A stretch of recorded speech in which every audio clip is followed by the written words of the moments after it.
ಆಶಾ ಸುಂದರಿ, ಭಕ್ತ ಪ್ರಹ್ಲಾದ, ಸತಿ ಅನ್ಸೂಯ, ಏನು ಪೌರಾಣಿಕ ಫಿಲ್ಮ್ ಅವು. ಇವು ನೋಡಿ ಈಗ ಬರ್ತಾವ ಕಿಚ್ಚ ಕಿಚ್ಚ ಡಿಚ್ಚ ಮ್ಯೂಸಿಕ್ ಕೇಳಬೇಕು, ಟಾಕ್ ಡಿಗ್ ಟಾಕ್ ಟಿಕ್ ಟಾಕ್ ಟಿಕ್ ಒಂದೊಂದು ಕಿವಿ ಹರ್ಕೊಂಡು ಹೋಗ್ಬೇಕು ನಾವು. ಮೊದ್ಲಿನ ಹಾಡು ಹೆಂಗಿದ್ದು ರೀ, ನಟವರ ಗಂಗಾಧರ, ಎಲ್ಲ ಪರಮಾತ್ಮನ ಕುರಿತ, ಎಲ್ಲ ಪರಮಾತ್ಮನ ಕುರಿತ. ಎಷ್ಟು ಚಂದ ಹಾಡ. ನಾವು ಅದನ್ನು ಗುಣಗುಣಿಸ್ತಿದ್ದೀವಿ. ನಮ್ಮ ತಂದೆ ಇವನ್ನೆಲ್ಲ ಕಲಿಸಿದ್ ನಮಗ. ಓಂ ನಮ ಶಿವಾಯ, ಓಂ ನಮ ಶಿವಾಯ, ಓಂ ನಮ ಶಿವಾಯ. ನುಡಿ ಮನವೇ ಶಿವನ ನಾಮಾವಳಿ ಎಂದು ಅವರೇ ಹೇಳ್ಯಾರ ಇವರು. ನುಡಿ ಮನವೇ, ಮನಸ್ಸಿಗೆ ಆದೇಶ ಕೊಡ್ತಾರೆ ಅವರು. ನುಡಿ ಮನವೇ ಶಿವನ ನಾಮಾವಳಿ. ಚಂದ್ರಶೇಖರ, ಒಂದೊಂದು ಹಾಡಿನಾಗ ಎಷ್ಟು ಮೀನಿಂಗ್ ಅದ ಗೊತ್ತದ, ಒಂದೊಂದು ವೇದದೊಳಗೆ ಬರ್ತಕ್ಕಂಥ ಮೀನಿಂಗ್ ಅದ. ಸಲಭೋ ಎನ್ನುತ್ತ ವಂದಿಸಿ ಕೂಗಲು ಓಡುತ್ತ ಬರುವ ಭವಸಾಗರವ ದಾಟಿಸಿ ಕಾಯುವ ನುಡಿಮನವೇ ಶಿವನ ನಾಮಾವಳಿ. ಎಷ್ಟು ಚಂದ ಇದನ್ನು ಗುರುಗುಡಿಸ್ತಿದ್ವಿ ನಾವು. ಶಿವನಿನ್ನ ಪಾದವ ನಂಬಿದೆ, ನನ್ನ ಕಾಯುವ ಭಾರವು ನಿನ್ನದು ತಂದೆ. ಎಷ್ಟು ಮೀನಿಂಗ್ ಇದಲ್ಲ.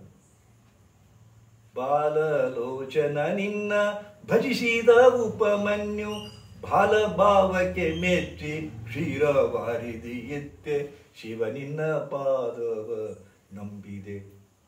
ಇವನು ಹಾಡ್ತಾ ಇರಬೇಕಾದ್ರೆ, ಗುಣಗುಣಿಸ್ತಾ ಇರಬೇಕಾದ್ರೆ ಒಂದು ದೈವೀ ಭಾವ ಬರ್ತಿತ್ತು. ಈಗ ಯಾವ್ದು ಬರ್ತದೆ ಹೇಳಿ? ಇಂಥ ಹಾಡಿರ್ತಕ್ಕಂಥ ಯಾವ ಸಂಗೀತದ, ಯಾವ ಗೀತದ, ಯಾವ ಸಿನಿಮಾದ? ಕನಕದಾಸರು ಭಕ್ತ, ಇದು ಯಾರು? ಬಾಗಿಲನ್ನು ತೆಗೆದು ಕನಕದಾಸ, ಸಂತ ಕನಕದಾಸ ಒಳಗ ಕನಕದಾಸ ಇದು ಹಾಡಿದ್ದನ. ದೀನ ನಾನು ಸಮಸ್ತ ಲೋಕಕ್ಕೆ ದಾನಿ ನೀನು, ವಿಚಾರಿಸಲು ಮತಿಹೀನ ನಾನು, ಮಹಾಮಹಿಮ ಕೈಲಾಸಪತಿ ನೀನು. ಏನು ಬಲ್ಲೆನು ನಾನು ನೆರೆಸು ಜ್ಞಾನ ಮೂರುತಿ ನೀನು, ನಿನ್ನ ಸಮಾನರುಂಟೇ ದೇವಾ ಜಗದೊಳು ಅನವರತ. ರಕ್ಷಿಸು ರಕ್ಷಿಸು ರಕ್ಷಿಸು. ಕನಕದಾಸರು ಬರ್ತಿದ್ದು ಇದನ್ನ ಕನಕದಾಸ ಹಾಡು ನೋಡ್ಕೊಂಡ್ರ. ಅದನ್ನ ಇದು ಭಾಳ ಚಂದ. ನಾ ಪ್ರತಿಯೊಂದು ಹೆಂಗೆ ಒಂದು ವಚನ ಹೇಳ್ತಾರೆ ಹಂಗೆ ಪ್ರತಿಯೊಂದು ಇದಕ್ಕೆ ಪ್ರಾರಂಭದಲ್ಲಿ ನಾ ಈಗ ಹೇಳ್ತೇನೆ. ಎಷ್ಟು ಮೀನಿಂಗ್ಫುಲ್ ಅದ, ದಾಸ್ಯ ಭಾವ ಅದ, ಪರಮಾತ್ಮನ ನಂಬಿಕೆಯ ಭಾವ ಅದ. ದಾಸಶ್ರೇಷ್ಠರು ಪುರಂದರದಾಸರು, ಕನಕದಾಸರು ಗೀತಾ ಕೇಳ್ತಿರ್ಬೇಕಾರೆ ಅದ್ರ ಕೂಡ ಇತ್ತೀಚೆಗೆ ಶರೀಫ್ ಸಾಹೇಬರದ್ದು, ಶರೀಫ್ ಸಾಹೇಬ್ರ ಕೇಳ್ಬೇಕು. ಎಲ್ಲರಂತವನಲ್ಲ ನನ್ನ ಗಂಡ ಬಲ್ಲಿದನು ಪುಂಡ. ಖರೆ ನನ್ನ ಬಾಳ್ನಾಗ ಹಂಗ ಅದು. ನಾ ಸ್ವಲ್ಪ ಏನು ತಪ್ಪು ಮಾಡಿ ಒದ್ದು ಬಿಡ್ತಾನ ನಾವು ದೇವರು ನನಗೆ.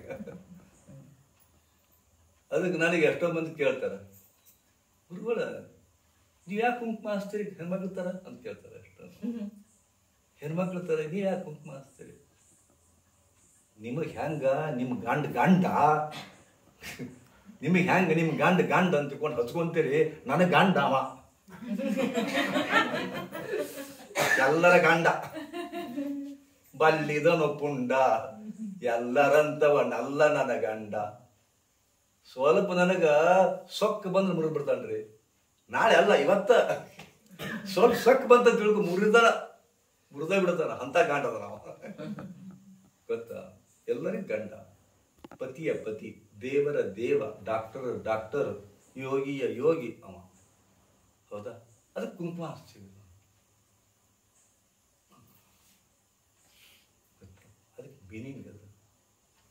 ಎಷ್ಟೋ ಮಂದಿ ಇತ್ತೀಚೆಗೆ ನಾನು ಇವ್ನು ಹಾಕೊಂಡ್ರಿ, ಗುರು ನೀವು ಹಾಕೊಂಡ್ರಿ ಹೇಳ್ತಾರೆ. ಅಕ್ಕಿ ಪಂಕ್ಚರ್ ಇದು. ನೀವು ಹೆಂಗ ಮೂಗ್ಬಟ್ಟು ಸುಸ್ತೀರಿ, ಅವಾಗ ಒಂದು ಸೈಂಟಿಫಿಕ್ ರೀಸನ್ ಅದ.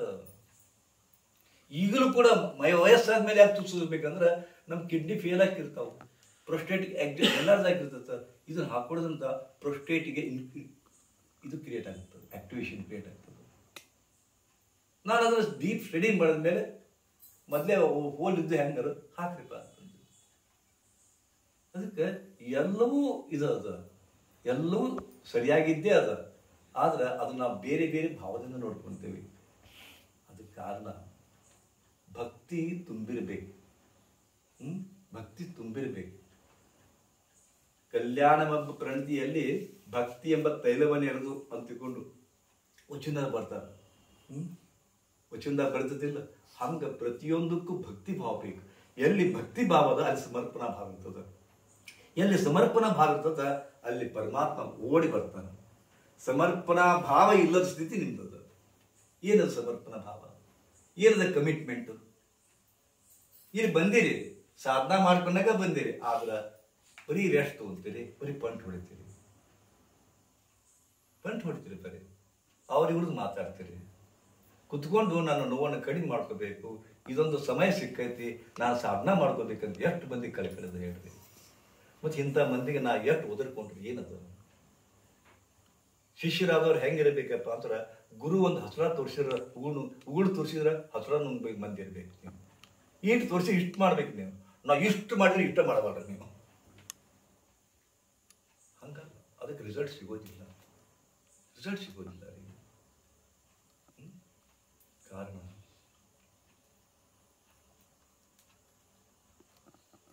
ಓಂ ನಮಃ ಶಿವಾಯ ಮಂತ್ರವನ್ನ, ಮೃತ್ಯುಂಜಯ ಮಂತ್ರವನ್ನ, ಆದಿತ್ಯ ಹೃದಯ ಮಂತ್ರವನ್ನ, ವಿಷ್ಣು ಸಹಸ್ರ ಮಂತ್ರವನ್ನ, ಹನುಮಾನ್ ಚಾಲಿಸ ಮಂತ್ರವನ್ನ, ಇದರಲ್ಲಿ ಯಾವುದರ ಒಂದು ಆಯ್ಕೆ ಮಾಡಿಕೊಂಡು ಒಂದು ಮಂತ್ರ ಸಿದ್ಧಿ ಮಾಡ್ಕೊಳ್ಳಿ.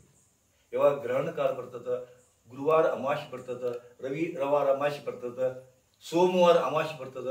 ಸೋಮವಾರ ಬಂದಿರ್ತದ ಸೋಮವತಿ ಅಮಾವಾಸ್ಯೆ ಅಂತಾರ. ಗುರುವಾರ ಅಮಾವಾಸ್ಯೆ ಬಂದ್ರೆ, ರವಿವಾರ ಅಮಾವಾಸ್ಯೆ ಬಂದ್ರೆ ಶಕ್ತಿ ಇರ್ತದ. ಅದಕ್ಕೆ ಅಂತ ಹೊತ್ತಿನಾಗ ಸಾಧನಾ ಮಾಡ್ಕೋಬೇಕು. ಗ್ರಹಣ ಕಾಲದಾಗ ಸಾಧನಾ ಮಾಡ್ಕೋಬೇಕು.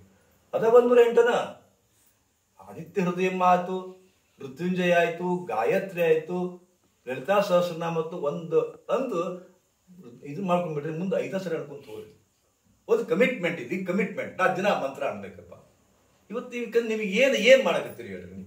ನಿಮ್ಗೆ ಆರೋಗ್ಯ ಬೇಕು, ಮನ್ಯಾಗ ಅಂದ್ಕೊಂಡಿದ್ದೆಲ್ಲ ಸರಿ ಆಗ್ಬೇಕು, ಸಸ್ತ್ಯಾಗ ಹೇಳ್ದಂಗೆ ನೀವು ಹೇಳ್ದಂಗೆ ಕೇಳ್ಬೇಕು, ಗಂಡ ನೀವು ಹೇಳ್ದಂಗೆ ಕೇಳ್ಬೇಕು ಅಂತ ಭಯಂಕರ ಆಸೆಗಳದಾವ. ನಿಮ್ಮ ಸಿಕ್ಕಾಪಟ್ಟೆ ಆಸೆ ಅದಾವ. ಆಸೆಗೇನ ಮಿತಿ ಇಲ್ಲ ಅವಕ್ಕ. ಬಟ್ ಅವನ್ನೆಲ್ಲ ಈಡೇರಿಸ್ರು ಯಾರು? ಫೀಲ್ ಆಯ್ತು ನೀವು. ಬಹಳ ಆಸೆ ಅದಾವ. ಅದಕ್ಕೆ ಹೇಳ್ತಿರಲ್ಲ, ನಾನು ಮಾರ್ಗದರ್ಶನ ಮಾಡ್ತೀನಿ ಕರೆ ನಾನು, ಆದ್ರೆ ಮಾಡೋರು ನೀವೇ. ನಿಮಗೆ ಹೇಳ್ತೇನೆ, ಒಂದೊಂದು ನಾನು ಅನೇಕ ಕವನಗಳನ್ನು ಬರ್ತೀನಿ, ಅನೇಕ ಪುಸ್ತಕಗಳನ್ನು ಬರ್ತೀನಿ. ನಾನು ಪ್ರಾರ್ಥನಾ ಗೀತ ಅಂತ ತಿಳ್ಕೊಂಡು, ಇಲ್ಲ ಐತಲ್ಲ ಇದು ಪ್ರಾರ್ಥನಾ ಯೋಗ ಅಂತ ತಿಳ್ಕೊಂಡು ಗುರುಜಿನೇ ಬರ್ತಿದ್ದು. ಇದರ ಅದ್ಭುತ ಶ್ಲೋಕ ಅದಾವ, ಅದ್ಭುತ. ಇದ್ರಾಗ ಒಂದೊಂದು ಶ್ಲೋಕ ಅಂದ್ರೂ ಕೂಡ ನಿಮ್ಗೆ ಅಪರಂಪಾರ ಶಕ್ತಿ ಬರ್ತದ. ಹೌದಾ? ಹೆಚ್ಚಾಗಿ ನಾನೇ ಬರ್ತದ ಇದ್ರಾಗ. ಉಳಿಕಿದ್ದು ಬೇರೆ ಬೇರೆ ಭಜನ, ಬೇರೆ ಬೇರೆ ಇದರಿಂದ ಪುರಾಣ, ವೇದ ಇವುಗಳಿಂದ ತಗೊಂಡಿರ್ತದ. ಗೀತಾ, ಭಗವದ್ಗೀತಾದಿಂದ ತಗೊಂಡಿರ್ತದ. ಎಲ್ಲವೂ ಅತ್ಯಂತ ಆಯ್ಕೆ ಮಾಡಿಕೊಂಡು ಇದರೊಳಗೆ ಹಾಕಿದ್ದೀನಿ ನಾನು. ಹೌದಾ? ಯಾವ ಸದ್ಯಕ್ಕೆ ನಿಮಗೆ ಕಾಪಿ ಕೊಡ್ಲಿಕ್ಕಿಲ್ಲ. ಎಲ್ಲ 16 ವರ್ಷದಿಂದ ಬರ್ಕೊಂಡು ಬಂದಿನಿ. ಈಗ ಬಿಟ್ಟಿದ್ದೀನಿ ನಾನು. ಹೌದಾ? ಬಹಳ ಅದ್ಭುತವಾದ ಒಂದು ಇದು. ನಾನು ಸನ್ಯಾಸಿಯ ಮೂಲ ಅನಿಸುತ್ತ ಒಂದು ಪುಸ್ತಕ ಬರೆದಿನಿ ನಾನು. ಯಾಕಂದ್ರೆ 16 ವರ್ಷ ನಾ ಹಿಮಾಲಯಗಿದ್ದೆ. ಅಲ್ಲಿ ಸನ್ಯಾಸಿಗಳು ಯಾಕೆ ಸನ್ಯಾಸಿಗಳಾಗ್ತಾರ ಹಂಗ ಗೊತ್ತಿದಿಲ್ಲ ನಿಮ್ಗೆ. ಸನ್ಯಾಸಿ ಮೂಲ, ನದಿ ಮೂಲ, ಸ್ತ್ರೀ ಮೂಲ ಇವನ್ನೆಲ್ಲ ಅರಸಬಾರ್ದು ಅಂತ ಹೇಳ್ತಾರಲ್ಲ. ಬಟ್ ನಾನು ಸನ್ಯಾಸಿಗಳು ಯಾಕಾದ್ರು ಅಂತ ಅವ್ರ ಮೂಲ ಅರ್ಸಕ್ಕೆ ಹೋದೆ. ಅದ್ಭುತ ಕಥಾನಕ ಅದು. ಸುಮಾರು 119 ಮಂದಿ ಸನ್ಯಾಸಿಗಳ ಕತೆ ತಗೊಂಡೆ. ಅದನ್ನ ಸುಮಾರು ಬರೀ 30 ಮಂದಿದ ಅಷ್ಟ ನಾನು ಬರ್ದಿನಿ ಒಂದು ಭಾಗದೊಳಗೆ. ಸನ್ಯಾಸಿಯ ಮೂಲ ಅರಸುತ್ತ ಅಂತ ತಿಳ್ಕೊಂಡು ಅದನ್ನ ಓದ್ಬೇಕು ನೀವು. ಅದು ಸನ್ಯಾಸಿಗಳ ಕಥೆ ಅಲ್ಲ, ನಿಮ್ದ ಕಥೆ ಅದು. ನಿಮ್ದ ಕಥೆ ಅದು. ಯಾಕಂದ್ರೆ ನಿಮಗೂ ಒಮ್ಮೆ ವೈರಾಗ್ಯ ಬಂದ್ಬಿಡುತ್ತೆ. ವೈರಾಗ್ಯ ಬರ್ತದ ನಿಮಗ, ವೈರಾಗ್ಯದ ಭಾವ ಬರ್ತದ. ಸಾಕಾಗೈತಪ್ಪ, ಎಷ್ಟು ಬಡ್ಕೋಬೇಕು, ಎಷ್ಟು ಮಾಡ್ಬೇಕು, ನನಗೂ ಸಾಕಾಗೈತಿ, ಎಲ್ಲರ ಹೋಗ್ಲಿ ಅನಿಸುತ್ತ ಅಂತಿರಲಿ ನೀವು. ಎಲ್ಲರ ಹೋಗ್ಬೇಕನ್ಸುತ್ತ ಅಂತಂತಿರಲ್ಲ, ಅದು ವೈರಾಗ್ಯ ಭಾವ ಆಯ್ತು. ಆದ್ರೆ ಹೋಗಕ್ಕಾಗೋದಿಲ್ಲ, ಸಾಧ್ಯವೇ ಇಲ್ಲ ಹೋಗೋದು. ಅಟ್ಯಾಚ್ ಆಗಿಬಿಟ್ರೆ ಅಷ್ಟು ಸಿಕ್ಕೊಂಡ್ಬಿಟ್ಟಿರಿ ನೀವು. ರೇಷ್ಮೆ ಹುಳು ಟೈಪ್ ಸಿಕ್ಕೊಂಡಿರಿ. ಗಂಡ ಅನ್ನೋದು ಸಿಕ್ಕೊಂಡ್ರಿ, ಮಕ್ಕಳು ಅನ್ನೋದು ಸಿಕ್ಕೊಂಡ್ರಿ, ಮನೆಯನ್ನು ಸಿಕ್ಕೊಂಡ್ರಿ, ಮತ್ತು ಮಕ್ಳಿಗೆ ಮದುವೆ ಆಗಬೇಕು ಅನ್ನೋ ಸಿಕ್ಕೊಂಡ್ರಿ, ಮತ್ತು ಮೊಮ್ಮಕ್ಕಳಾಗಬೇಕು ಅಂತ ಸಿಕ್ಕೊಂಡು ಸಾಯಕತ್ತೀರಿ. ರೇಷ್ಮೆ ಹುಳು ತನ್ನನ್ನು ತಾನೇ ಗೂಡು ಕಟ್ಕೊಂಡು ಹೆಂಗೆ ಸಾಯ್ತದ ಹಂಗೆ ಎಲ್ಲರೂ ಬದುಕದ. ಆದ್ರೆ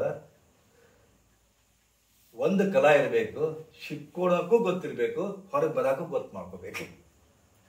ಇದನ್ನ ಯಾರು ಮಾಡ್ತಾರಪ್ಪ? ಗುರು ಮಾಡ್ತಾನ ಅಷ್ಟೇ. ಗುರು ಮಾಡ್ತಾನ. ಅದಕ್ಕೆ ಚಲೋ ಗುರುನ ಆಯ್ಕೆ ಮಾಡ್ಕೋಬೇಕು ನೀವು. ಎಂಥ ಗುರು? ಈಗಿನ ಗುರುಗಳು ಯಾರು ಅಂತವ್ರು ಇಲ್ಲ, ಸಮರ್ಥ ಗುರುಗಳು ಯಾರು ಇಲ್ಲ. ಅದಕ್ಕೆ ಸಮರ್ಥ ಗುರುವನ್ನ ಆಯ್ಕೆ ಮಾಡ್ಕೋಬೇಕು. ಹೆಂಗೆ ವಿವೇಕಾನಂದರು ರಾಮಕೃಷ್ಣ ಪರಮಹಂಸರನ್ನ ಆಯ್ಕೆ ಮಾಡ್ಕೊಂಡ್ರು, ಚೆಕ್ ಮಾಡ್ತಾರ ಅವರು. ಇವ ನನಗ ಗುರು ಆಗ್ಲಿಕ್ಕೆ ಯೋಗ್ಯ ಅದ ಚೆಕ್ ಮಾಡ್ತಾರ ಅವರು. ನೋಟ್ ಒಗಿತಾರ, ನಾಣ್ಯ ಒಗಿತಾರ, ಬಂಗಾರ ನಾಣ್ಯ ಒಗಿತಾರ. ರಾಮಕೃಷ್ಣ ಪರಮಹಂಸ ಚೇಳ ಅಂತಾರ ಅದಕ್ಕೆ. ಅಯ್ಯೋ ಚೇಳೈತೆ ಇಲ್ಲೇ ತೆಗಿಯೋ ಅಂತಾರ. ತೆಗೆದು ನೋಡ್ತಾರೆ ನಾಣ್ಯ ಇರ್ತದೆ, ಗೊತ್ತಾಗುತ್ತೆ ವಿವೇಕಾನಂದರಿಗೆ. ಎಂಥ ನಿಷ್ಪ್ರಿಯ ವ್ಯಕ್ತಿ ಅಂತ ತಿಳ್ಕೊಂಡ್ರು. ನೀನು ನಿಜವಾದ ಗುರು ಅಂತಾರ. ನೀವು ಚೆಕ್ ಮಾಡೋದಿಲ್ಲ. ಆದ್ರೆ ಅಂಥವ್ರ ಕಡೆ ಹೋಗಿ ನೀವು ಬಂಧನದಿಂದ ಬಿಡುಗಡೆ ಆಗ್ಬೇಕಂತ ಹೋಗ್ತೀರಿ ನೀವು. ಹೀಗೆ ಒಂದು ಅರಣ್ಯದೊಳಗ ಶಿಷ್ಯ ಗುರು, ಇತ್ತೀಚೆಗೆ ಅವನು ಶಿಷ್ಯ ಆಗಿದ್ದ. ಗುರು ಶಿಷ್ಯ ಯೋಗಿಗಳು ಮತ್ತು ನಿಷ್ಪುರ ಸನ್ಯಾಸಿಗಳು ಹೊಂಟಿದ್ರು. ಈಗಿನ ಮಾತಲ್ಲ, ಹಳೆ ಕಾಲದ ಮಾತಿದ್ರು. ಅವ್ರು ಹೋಗ್ತಿರ್ಬೇಕಾದ್ರೆ ಕಳ್ಳರು ಬಂದ್ರು, ಅಲ್ಲಿ ಬಂದ್ರು ಕಳ್ಳರು. ಇದ್ದದನ್ನ ದೋಚ್ಕೊಂಡ್ರು. ಅವನ್ನ ಪುಡಿ ಕಾಸು, ಇವ್ರ ಬಟ್ಟೆ ಬರೀ ಎಲ್ಲ ದೋಚ್ಕೊಂಡ್ರು. ಇನ್ನು ಮತ್ತೆ ಇವ್ರು ನಾನು ಗಿಡದಾರ ತಗೊಂಡು ಇಬ್ಬರನ್ನ ಕಂಬಕ್ಕೆ ಕಟ್ಟಿದ್ರು. ಆ ಗಿಡಕ್ಕೆ ಕಟ್ಟಿ ಓಡೋರು. ಅವರು ಎಲ್ಲ ತೊಗೊಂಡು ಹೋದ್ರು. ಅವೆಲ್ಲ ಮರಿ ಆದ್ಮೇಲೆ ಶಿಷ್ಯ ಬಿಸ್ಕೊನ ಹೋಗ್ತಾನೆ, ಬಿಚ್ಚಗ ಬರೋದು. ಅದಕ್ಕೆ ಗುರುಗಳ ನಾನು ಮನೆ ದೀಕ್ಷಾ ತೊಗೊಂಡು ನಿಮ್ಗೆ ಶಿಷ್ಯ ಆಗೀನಿ, ನನಗೆ ಇನ್ನೂ ಭಾಳ ಆಸೆ ಅದಾವ, ಮನ್ಯಾಗ ನಮ್ಮನ್ನು ನಂಬ್ಯಾರ, ಅದಕ್ಕೆ ಹೆಂಗಾರ ಮಾಡಿ ನಿಮ್ಗೆ ಬಿಡಿಸ್ಬಿಡ್ರಿಪ್ಪ, ಈ ಬಂಧನದಿಂದ ನಾವು ಮನೆಗೆ ಹೋಗ್ತೀನಿ, ಸಾಕಾತು ಅಂತಂತ. ಶಿಷ್ಯ ಬಿಡಿಸ್ರಿ ಗುರುಗಳ ಅಂತ. ಲೇ ಮಗನ, ನನಗೆ ಹಗ್ಗ ಕಟ್ಟಿರ್ಲಿಕ್ಕೆ ಬಂದು ನಾ ಬಿಡಿಸ್ತಿದ್ದೆ, ಸ್ವತಃ ನನಗೂ ಹಗ್ಗ ಕಟ್ಕೊಂಡಿನಿ, ನಾನು ನಿನಗೆ ಹೆಂಗೆ ಬಿಡಿಸ್ಲಿಪ್ಪ? ನಾನಾ ಬಂಧನ ಸಿಕ್ಕೊಂಡಿನಿ, ನಿನಗೆ ಹೆಂಗೆ ಬಂಧನದಿಂದ ಬಿಡಿಸ್ಲಿಪ್ಪ? ಇಂಥ ಗುರು ಶಿಷ್ಯರು ಇವತ್ತು. ಇಂಥ ಗುರು ಶಿಷ್ಯರು ಇವತ್ತು ನೀವು ಯಾರ ಕಡೆ ಹೋಗ್ತೀರಿ ಬಂಧನದ ಬಿಡಿಸಂತ ತಿಳ್ಕೊಂಡು ಸ್ವಯಂ ಅವ್ರು ಬಂಧನದ ಸಿಕ್ಕೊಂಡಾರ. ಅವರೇ ನಿಮ್ಮ ಮಣ್ಣು ಫನ್ ಏನ್ ಗೊತ್ತಾ? ನೀವು ಯಾವುದೋ ಒಂದು ಮಠಕ್ಕೆ ಹೋಗ್ತೀರಿ, ಚಂದ ಸೀರೆ ಹಿಡ್ಕೊಂಡು ನೀವು ಹೋಗ್ತೀರಿ, ಚಲೋ ಡ್ರೆಸ್ ಹಾಕೊಂಡು ಅವ್ರು ಹೋಗ್ತಾರೆ, ಅಜ್ಜಾರದಾರ ಅಂತ ಕೇಳ್ತಾರೆ, ಬರ್ರಿ ಕೂಡ್ರಿ ಅಂತಾರೆ. ನೀವು ಸ್ವಲ್ಪ ಚಂದ ಡ್ರೆಸ್ ಹಾಕೊಂಡು ಒಂದು 20 ತೊಲೆ ಬಂಗಾರ ಹಾಕೊಂಡು ಬಂದಿರಪ್ಪ ಅಂದ್ರೆ ಅಜ್ಜಾರ್ ಲಘು ಬರ್ತಾರೆ. ನೀವು ಸಾಮಾನ್ಯ ಇತ್ತಪ್ಪ ಅಂದ್ರೆ ಸ್ವಲ್ಪ ಕೂಡಿ ಧ್ಯಾನ ಕುಂತಾರ ಅಂತ ಹೇಳ್ತಾರೆ. ಹೊರಗೆ ಯಾರು ಕೂಡ ಚೆಕ್ ಆಡ್ಕೊಂತಿರ್ಲಿಲ್ಲ, ಅವರು ಒಳಗೆ ಚೆಸ್ ಆಡ್ಕೊಂತಿರ್ತಾರ, ಅದು ಧ್ಯಾನ ಕುಂತಾರ ಅಂತ ಹೇಳ್ತಾರೆ. ಅಂತೂ ಬರ್ತಾರೆ. ಬರೋಣ, ಅವಾಗ ಬಂದು ಕೂಡ್ತಾರ. ನೀವು ಚಲೋ ಹಿಂಗಾಡ್ತೀರಿ, ಅವ್ರ ಮನಸ್ಸಿನಾಗ ಅಂತೈತಿ, ಎಷ್ಟು ಸುಖದಿಂದ ಇವರು ಗಂಡ ಹೆಂಡ್ತಿ. ನಾ ಅದನ್ನ ವಿಘ್ನೇಶ್, ನನಗೆ ಹಿಂದಿಲ್ಲ ಮುಂದಿಲ್ಲ, ಒಳ್ಳೆ ಸ್ವಾಮಿ ಆಗೆ ಅಂತವ ಅಂತಾನ. ಅವ ನಿಮ್ಮನ್ನು ನೋಡಿ ಅವ ಅಂತಾನ, ಇವ್ ನೋಡಿ ಗಂಡ ಹೆಂಡ್ತಿ ಎಷ್ಟು ಚಂದ ಅದ. ನಾನು ಹಂಗೆ ಇರ್ಬೇಕಾಗಿತ್ತು, ಸುಡ್ಗಾರ ನವಳೆ ನಮ್ಮಪ್ಪ ನಮ್ಮವ್ವ ಹಿಂಗೊಂದ್ರು ಸ್ವಾಮಿ ಆಗ ಅಂತ ಅವ ಅಂತಿರ್ತಾನ. ನೀವೇನಂತೀರಿ? ಸ್ವಾಮಿಗಳು ಎಷ್ಟು ನಿರಂಬಳದರಪ್ಪ, ನಾವು ಸಿಕ್ಕೊಂಡು ಒದ್ದಾಡಕತ್ತೀವಿ ನೋಡಪ್ಪ ಅಂತ ನೀವು ಅಂತೀರಿ. ಸನ್ಯಾಸಿ ಆಗಿದ್ರೆ ಚಲೋ ಇತ್ತಪ್ಪ, ಸಂಸಾರ ಎಷ್ಟು ಏನು ಸುಖ ಕಂಡೀವಿ ನಾವು, ಗಂಡ ಹೆಂಡತಿ ಮಕ್ಕಳು ಅದು ಇದು ಅಂತ ಸಾಯಕತ್ತೀವಿ, ಎಷ್ಟು ನಿರಂಬಳದರ ಆ ಗುರುಗಳು ಅಂತ ನೀವು ಅಂತೀರಿ. ಅವ್ರು ಹಿಂಗ ನೀವು ಹಂಗ ಹೆಂಗದ ಬದುಕು? ಇಬ್ರು ಸುಖದಿಂದಿಲ್ರಿ, ಮತ್ತೆ ಅವರು ಸುಖದಿಂದ ಇರದೇ ಇದ್ದ ವ್ಯಕ್ತಿ ಹೆಂಗ್ ಸುಖ ಕೊಡ್ತಾನೆ? ಬಹಳ ಇದು ಸೋಜಿಗದ ಇದು, ಹೌದಾ? ಅವ್ರು ಆಕ್ಚುಲಿ ಯಾವ ಸ್ವಾಮಿ, ಸಿದ್ದೇಶ್ವರ ಅಪ್ಪಗಳಂತವ್ರು ಒಬ್ಬರ ಸ್ವಾಮಿ ಹುಡುಕ್ರಿ ಗೊತ್ತಾ? ಕಿಶೇಲ ಸ್ವಾಮಿ ಹುಡುಕ್ರಿ ಬೇಕಾರೆ, ನಿರಂಬಳ ಸ್ವಾಮಿ ಹುಡುಕ್ರಿ ಬೇಕಾರೆ. ಮತ್ತೆ ನಿಮ್ ಹರಕತ್ತು ನಿಲ್ ಬಿಡ್ರಿ. ಈಗ ಅವ್ರಿಗೆ ಯಾವ ಸ್ವಾಮಿಗಳಿಗೂ ಭಕ್ತರು ಹರಕತ್ತಿಲ್ಲ. ಯಾಕಂದ್ರೆ ಗೌರ್ಮೆಂಟೇ ಕೊಡ್ತತ್ತು 1 ಕೋಟಿ 2 ಕೋಟಿ 2 ಕೋಟಿ ಕೊಡ್ತದೆ ಗೌರ್ಮೆಂಟ್. ಹೀಗಾಗಿ ಹೊಗಲೇ ಮಕ್ಕಳ ಅಂತಾರ ಅವ್ರು. ಹಂಗೈತೆ ಹೆಂಗ್ ಪರಿಸ್ಥಿತಿ? ಒಂದು ಚಲೋ ಮಠ ಕಟ್ಕೊಂಡು ಇದು ಮಾಡ್ಕೊಂಡು ಬೆಂಚಸ್ ಕಾರ್ ಇಟ್ಕೊಂಡು ಆರಾಮ್ ಅಡ್ಡ ಹೇಳ್ತಾರೆ ಅವರು, ಹೌದಾ? ಆದ್ರೆ ಹೆಂಗದ ಬದುಕು? ನಿಜವಾಗ್ಲೂ ಅವ್ರ ಸಂಸಾರಿಗಳು ತಂಗದಾರ. ನಿಜವಾಗ ನೀವೇ ಪಾರಮಾರ್ಥಿಕ ತೊಳೆದಿದ್ದೀರಿ. ಯಾಕಂದ್ರೆ ಸಂಸಾರದ ಸೋತು ಸೋತು ಸೋತು ಸಣ್ಣಾಗಿ ಹಣ್ಣಾಗಿ ಏನಪ್ಪ ಸಾಕಂತ ನೀವು ಒದ್ದಾಡ್ತೀರಿ, ಅವರು ಸಂಸಾರದ ಸಿಕ್ಕೊಂಡು ಕೊಡ್ತಾರೆ. ಇದೊಂದು ಇಲಿ ಬಲಿ ಕಾರಣ. ಬದುಕು ಬಹಳ ಮಜಾ. ಈ ಬದುಕಿನೊಳಗ ಸುಖದಿಂದ ಇರಬೇಕಂತಂದ್ರ ಸಾಧನಾ ಮಾರ್ಗ ಇಲ್ಲದೆ ಬದುಕಲಿಕ್ಕೆ ಆಗೋದಿಲ್ಲ. ಸ್ಪಷ್ಟ ತಿಳ್ಕೊರಿ. ಇವತ್ತು ವಯಸ್ಸಾದಂಗೆಲ್ಲ ಆರೋಗ್ಯ ಕೆಡುದ. ನಾ ಹೇಳ್ತೀನಲ್ಲ, ಒಂದಿಲ್ಲ ಒಂದು ದಿವಸ ಆರೋಗ್ಯ ಕೆಡೋದೇ ಯಾರು ತಪ್ಪಿಸ್ಲಿಕ್ಕೆ ಆಗೋದಿಲ್ಲ. ರೋಗ ಬರೋದೇ ಯಾರು ತಪ್ಪಿಸ್ಲಿಕ್ಕೆ ಆಗೋದಿಲ್ಲ. ಒಂದಿಲ್ಲ ಒಂದು ದಿವಸ ಕೆಲವೊಂದು ಅಗಲೋರೇ ಯಾರಿಗೂ ತಪ್ಪಿಸ್ಲಿಕ್ಕೆ ಆಗೋದಿಲ್ಲ. ಒಂದಿಲ್ಲ ಒಂದು ದಿವಸ ನಾವಾಗಲಿ ನೀವಾಗಲಿ ಸಾಯೋರೇ, ಅದು ಯಾರು ತಪ್ಪಿಸ್ಲಿಕ್ಕೆ ಆಗಲ್ಲ. ತಪ್ಪಿಸಲಾರದ ಕಥೆಗಳನ್ನು ನಾವು ತಪ್ಪಿಸಾಕ್ ಓಡಾಡ್ತೀವಿ. ನಾವು ರೋಗವನ್ನು ತಪ್ಪಿಸಾಕ್ ಓಡಾಡ್ತೀವಿ, ಸಾಬನ್ನು ತಪ್ಪಿಸಾಕ್ ಓಡಾಡ್ತೀವಿ, ಅನಾರೋಗ್ಯವನ್ನು ತಪ್ಪಿಸ್ಲಿಕ್ಕೆ ಓಡಾಡ್ತೀವಿ. ನಮ್ಮ ಕರ್ಮ ಅದು ಲೆಕ್ಕ ಇಡಬೇಕಂದ್ರೆ ಆದ ಕಾರಣ ನನ್ನ ಬದುಕು ಚಲೋ ಇದ್ರೆ ಸಹಿತ ಮತ್ತೊಬ್ಬರ ಬದುಕನ್ನು ನೋಡಿ ನಾನು ದುಃಖ ಪಡಬೇಕಾಗಿದೆ. ಎಷ್ಟು ಬಟ್ ಎಷ್ಟೋ ಮಂದಿ ಒಳ್ಳೇದಾಗ್ತದ.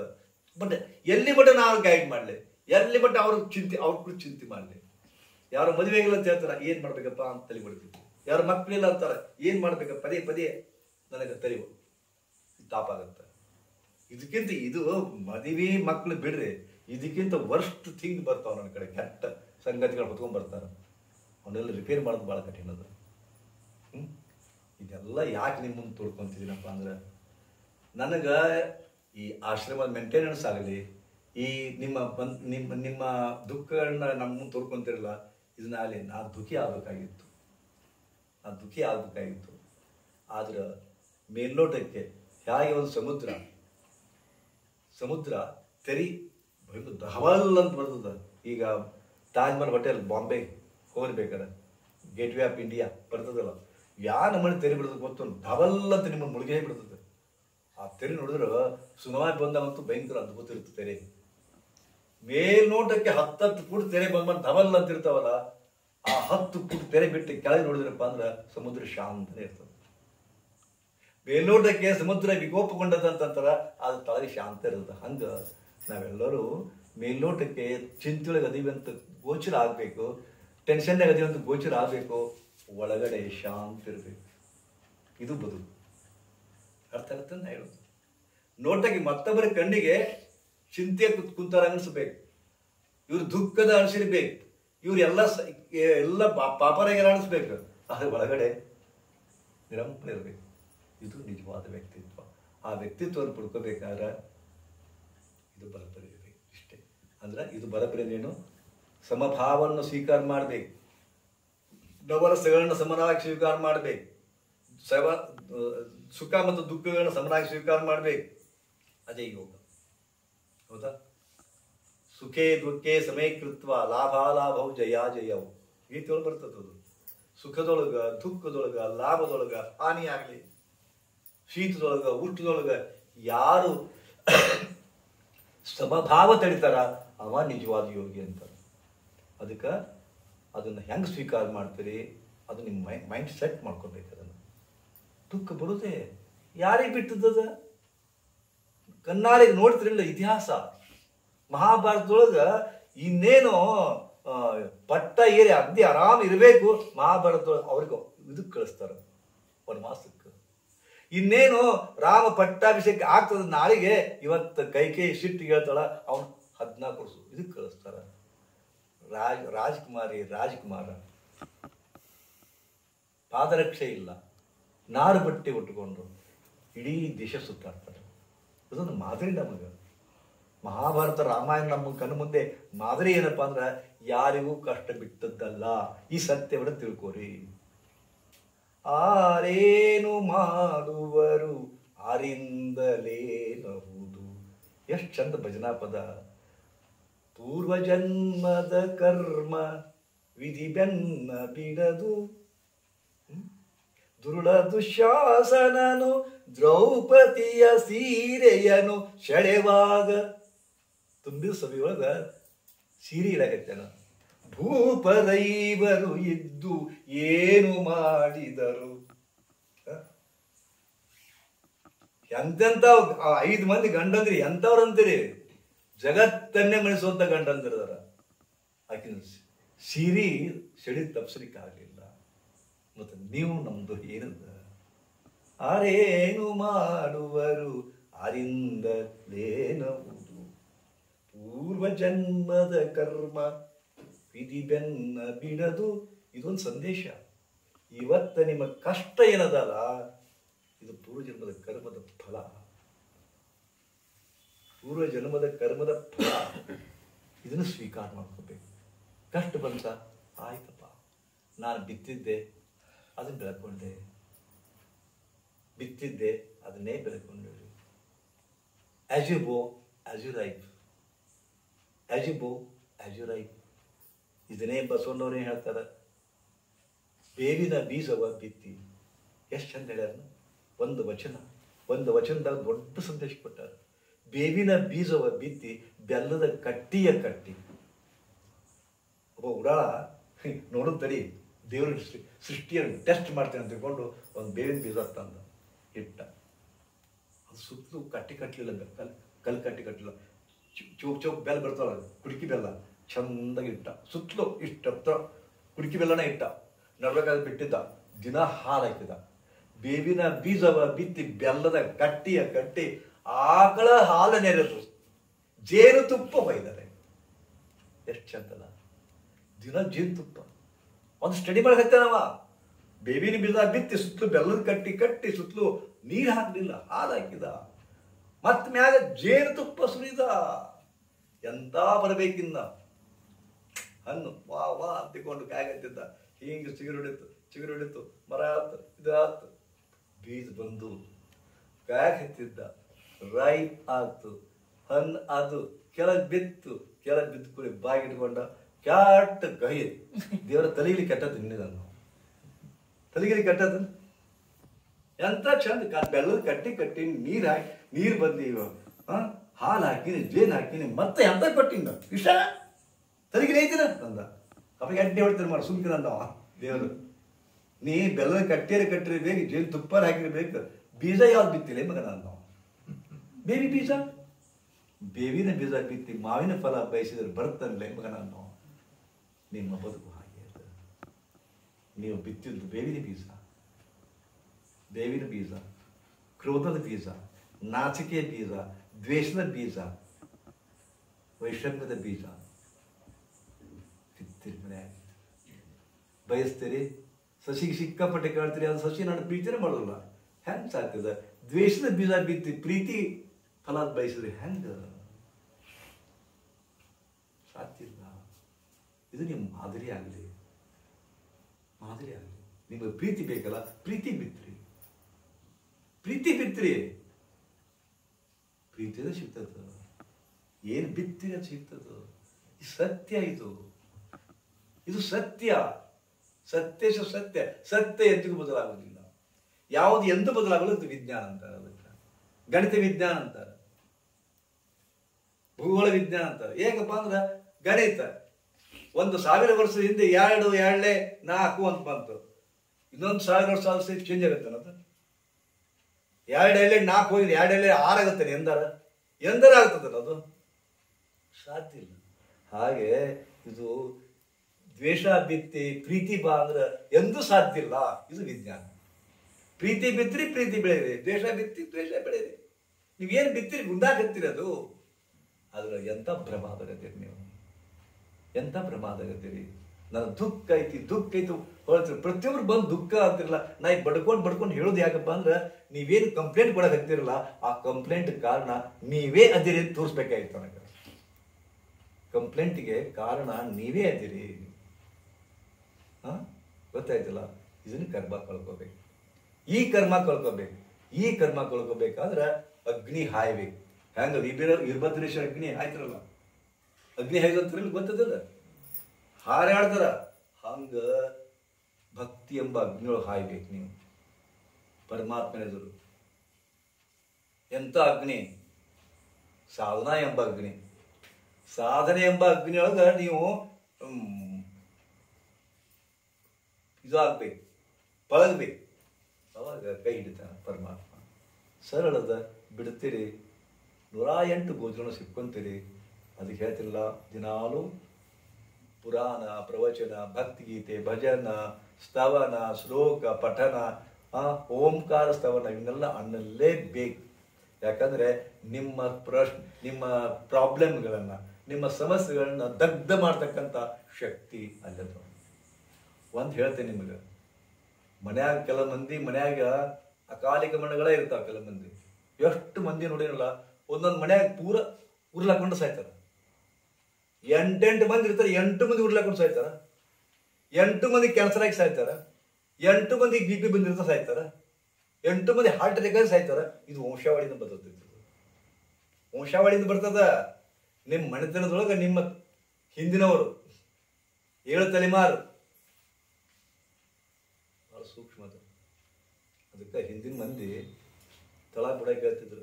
ಒಂದು ಮದುವೆ ಆಗ್ಬೇಕಪ್ಪ ಅಂದ್ರೆ ತಂಗಿ ಯಾರ ಮನೆಯವ ಮತ್ತು ಅವ್ರ ಸಂಬಂಧಿಕರು ಯಾರವ ಹಿಂಗೆಲ್ಲ ಕೇಳ್ತಿದ್ರು. ಅದನ್ನೆಲ್ಲ ಕೇಳಿ ಸ್ಟಡಿ ಮಾಡಿ ತೊಗೊಂತಿದ್ರು. ಈಗೇನಿಲ್ಲ ಇಲ್ಲ. ಐ ಲವ್ ಯು ಮುಗೀತು. ಜಾತಿ ನೋಡುವಂಗಿಲ್ಲ, ಇದನ್ನು ನೋಡುವಂಗಿಲ್ಲ, ಯಾರು ನೋಡುವಂಗಿಲ್ಲ, ಅವ್ರ ಸಂಸ್ಕಾರ ನೋಡುವಂಗಿಲ್ಲ, ಮದುವೆ ಆಗ್ತಾವ. ಎಲ್ಲ ಫೇಲಿವರ್. ಹಿಂದಿನವರು ಒಂದು ದಾರ ಹಿಡಿತಿದ್ರು, ಸಂತಾನ ಮಾಡ್ತಿದ್ರು, ಇದೇ ನೋಡ್ತಿದ್ರು. ಅವು ಬಂದಾಗ ಆರೋಗ್ಯವಂತ ವ್ಯಕ್ತಿ ಅಂತ ಗೊತ್ತಾಗ್ತಿತ್ತು. MA ಕಲ್ತಿದ್ರು ಓದಂತಿದ್ರು. ಯಾಕೆ ಮೋಸ ಹೋಗ್ಬಾರ್ದಲ್ಲ. MA ಕಲ್ತಾಳ ಕಡೆ ಮೂಗಿದ್ರೆ ಓದೋನು ಉದ್ದಿದ್ದು. ನನಗೆ ಬಾ ತಲೆ ಕೆಡ್ತಿತ್ತು. MA ಕಲ್ತಿನ ಹತ್ರ ಓದಂತಾರಪ್ಪ ಅಂತ ಉತ್ತರ ಅಂತಿದ್ದೆ. ಅದಕ್ಕೆ ಕೇಳಿದೆ, ಇಲ್ಲಪ್ಪ ಅವ್ರ ದೃಷ್ಟಿ ಚೆಕ್ ಮಾಡ್ಬೇಕು. ಓದಂತ ಪುಸ್ತಕ ಕೊಟ್ಟಿರಪ್ಪ ಅಂತಂದ್ರೆ ಹಿಂಗೆ ಓದಿದ್ರೆ ದೃಷ್ಟಿ ಕೆಟ್ಟೈತೆ ಅಂತ. ಓದಕ್ಕೆ ಬರ್ಲಿಕ್ಕೆ ಬಂದ್ರೆ ಸುಳ್ಳು ಹೇಳ್ಯಾರ ಅಂತ ಅರ್ಥ. ಅದನ್ನ ಟೆಸ್ಟ್ ಮಾಡ್ಲಿಕ್ಕೆ ಹಂಗೆ ಮಾಡ್ತಿದ್ರು. ಹೌದಾ? ಕಾರಣ ಬಹಳ ಅಧೂರ ಅಂತ, ಬಹಳ ಅಧೂರ ಅಂತ. ಇಷ್ಟು ಹೇಳಿದ್ನಲ್ಲ, ನಾ ಹೇಳ್ತೀನಲ್ಲ, ನಾ ಹೇಳಿದಂಗೆ ನೀವು ಮಾಡ್ಬೇಕು. ಭಕ್ತಿ ತುಂಬಬೇಕು, ಭಕ್ತಿ ತುಂಬಬೇಕು. ಮತ್ತು ನಿಮಗೆ ಸಿಕ್ಕಾಪಟ್ಟೆ ಸಂಕಟದವ. ಎಷ್ಟು ಕಷ್ಟ ಐತಪ್ಪ ಅಂತಂದ್ರೆ ನಿಮ್ಗೆ ಹುಚ್ಚಿಡ್ದತಿ. ಈಗ ಎದುರಿಸ್ಲಿಕ್ಕೆ ಆಗ್ತಾ ಇಲ್ಲ. ಹುಚ್ಚಿಡ್ದತ್ ನಿಮ್ಗೆ. ಯಾಕೆ ಹುಚ್ಚಿಡಕತ್ತೈತಪ್ಪ ಅಂತಂದ್ರೆ ಅದನ್ನ ಹೊರಗೆ ಹಾಕೊಳಕ್ ಆಗುದೂ ಇಲ್ಲ ನಿಮ್ ಕಷ್ಟವನ್ನ. ಮತ್ತೆ ಯಾರು ಬಂದ್ರೆ ಹೇಳ್ಕೊಡ್ಬೇಕಾರ ಬನ್ನಿಗೇಡಾಗತ್ತೆ. ನನಗಿಷ್ಟು ಕಷ್ಟ ಐತಿ, ನನ್ನ ಗಂಡ ಕಷ್ಟ ಕೊಡ್ತಾರ, ಮಕ್ಳು ಕಷ್ಟ ಕೊಡ್ತಾರ ಅನ್ರಿ ಬೇಕಾರೆ ಅವ್ರ ಊರ್ ಮುಂದಿಗೆ ಹೋಗಿ ಡಂಗರ ಹೊಡಿತಾರ. ಅವಾಗ ಏನ್ ಮಾಡ್ಬೇಕು? ಅವನ ಮುಂದೆ ಹೇಳ್ರಿ. ಅವ ಯಾರ ಮುಂದೆ ಹೇಳ್ತಾನಂತೀರ? ಅದಕ್ಕೆ ದೇವ್ರ ಮನೆಯಿಂದ ಯಾಕೆ ಮಾಡ್ಯಾರ ಗೊತ್ತದ್ರ? ದೇವ್ರ ಮನೆಯಿಂದ ಯಾಕೆ ಮಾಡ್ಯಾರ? ತೋಡ್ಕೊಡ್ಲಾಕೆ ಮಾಡ್ಯಾರ. ಮೌನವಾಗಿ ತೋಡ್ಕೊಡ್ರಿ. ಮೌನವಾಗಿ ಒಂದು ಹನಿ ಕನ್ನ ನೀರು ತೊಗೊಂಬಂದು ಆಡ್ರಿ. ಅವನ ಮುಂದೆ ಆಡ್ರಿ. ಅವ ಹೊಲಿತಾರ ನಿಮಗೆ. ಮಂದಿ ಮುಂದೆ ಆಡಬೇಡ್ರಿ. ಪ್ರಿಯ ಅಳಬುರುಗೈತಿ ಅದು. ಪ್ರಿಯ ಅಳಬುರುಗಿ ಕೊಂಡ ನೀರು ಬ್ಯಾಗ ಇರ್ತಾವ, ಆಡ್ಕೊಂತಾವ. ಅದಕ್ಕೆ ಬಸವಣ್ಣವರು ಒಂದು ಭಕ್ತಿ ತುಂಬಿದ ಒಂದು ವಚನವನ್ನು ಹೇಳಿದ್ದಾರೆ. ನೀವು ಹೇಳ್ರಿ. ನಾ ಹೇಳಿದ್ನಲ್ಲ, ನೀವು ಹೆಂಗೆ ನಿಮ್ಮ ನೋವು ಎಷ್ಟದ ಅನ್ನೋದು ಗೊತ್ತಾಗ್ಬೇಕು. ಕಣ್ಣು ಮುಚ್ಚ್ರಿ. ಏನು ಮಾಡ್ಬೇಕು? ಕಣ್ಣು ಮುಚ್ಚಪ್ಪ ಅಂದ್ರೆ ಒಂದೊಂದು ವಚನದ ಒಂದು ಶಬ್ದವನ್ನು ಹೇಳ್ತಾನೆ.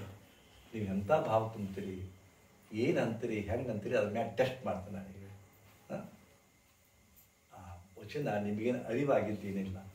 ತಂದೆ ನೀನು, ತಾಯಿ ನೀನು, ಬಂಧು ನೀನು, ಬಳಗ ನೀನು. ಇದ ಕೇಳಿರ್ಲಿ ಇದ್ರ ಹಾಡ. ಮಂದಿ ಹಾಡಿದ್ದನ್ನು ಕೇಳಿರಿ, ಮಂದಿ ಹಾಡಿದ್ದನ್ನು ಕೇಳಿರಿ. ಒಮ್ಮೆರೆ ಹಾಡಿರಿ. ನಾವು ಒಮ್ಮೆರೆ ಹಾಡಿರಿ, ಒಮ್ಮೆರೆ ಅಂದಿರಿ. ಸೊಕ್ಕದ ಮಯ ನಿಮಗ, ಸೊಕ್ಕದ ಭಯಂಕರ. ಒಮ್ಮೆ ಹಾಡುದು ಇಲ್ಲ. ಒಮ್ಮೆ ಭಕ್ತಿಯಿಂದ ಕೈ ಮುಗಿದದ್ದು ನೋಡಿಲ್ಲ ಜನರನ್ನು. ಮನ ಮನ ಮನ ಮನ ಸುಮ್ಮನೆ ಕುಂಡಿಸಿಟ್ಟು ಬೆಕ್ಕಿನ ಟೈಪ್ ಹಿಂಗೆ ನಮಸ್ಕಾರ ಮಾಡ್ತಾರೆ. ಪರ್ರ ಓಡೋದ್ರ ಎಲ್ಲೋದ್ರೂ ಸಹಿತ ಇದೆ. ನಾ ಕಂಡಿಲ್ಲ ಅದನ್ನು. ಅದ ಕಾರಣ ಕಣ್ಣು ಮುಚ್ಚ್ರಿ. ನಾ ಹೆಂಗೆ ಹೇಳ್ತೇನೆ ಹಂಗೆ ಸೀದಾ ಕೊಡ್ತೀನಿ.